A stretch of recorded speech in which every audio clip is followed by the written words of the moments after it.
Chicken pakora ভালোবাসে না এমন মানুষকে হয়তো পাওয়াই যাবে না। Hello everyone, this is Jerin secret recipe. আজকে আমি বাসায় চিকেন পাকোড়া বানিয়েছি এবং তার খুব সহজ একটি রেসিপি আপনাদের সাথে শেয়ার করব। যদিও এটা চিকেন পাকোড়া বানাচ্ছি, কিন্তু আমি তার সাথে কিছু ভেজিটেবল দিব যেন এটা খেতে খুবই মজা হয়। তো তার জন্য আমি এখানে একটি বোলে কিছু পরিমাণ বাঁধাকপি কেটে রেখেছিলাম, তার সাথে পেঁয়াজ কুচি, গাজর কুচি, টমেটো কুচি, ধনিয়া পাতা কুচি এবং মরিচ কুচি দিয়ে একটি ডিম দিয়েছি।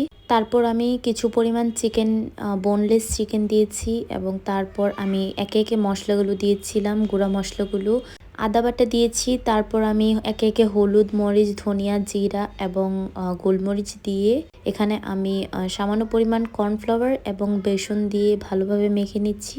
খুবই আলতোভাবে সুন্দরভাবে মাখতে হবে।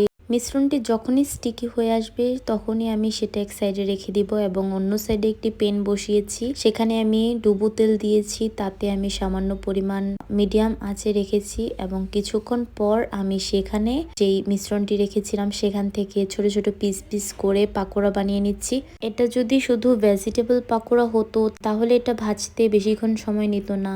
এখানে যেহেতু চিকেন আছে তাই চুলার আঁচ মিডিয়ামে রেখে এটা ভালোভাবে ভেজে নিতে হবে। এটা আমার 10 থেকে 15 মিনিট আমার ভাজতে সময় লেগেছে।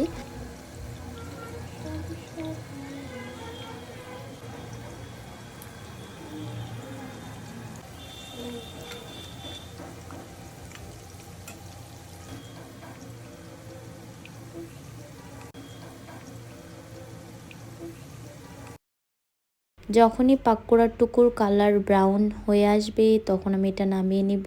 ইতিমধ্যেই কমপ্লিট হয়ে গিয়েছে। আমি সচরাচর পাকোড়াটুকু বিকালে বানিয়ে থাকি, বিকাল অথবা সন্ধ্যায়। আপনারা এটা বাসায় ট্রাই করতে পারেন, আর এটা খেতে অনেক মজা। তো রেসিপিটি আশা করি আপনাদের কাছে ভালো লাগবে। আজকের জন্য এইটুকুই। আল্লাহ হাফেজ এভরিওয়ান, সবাই ভালো থাকবেন।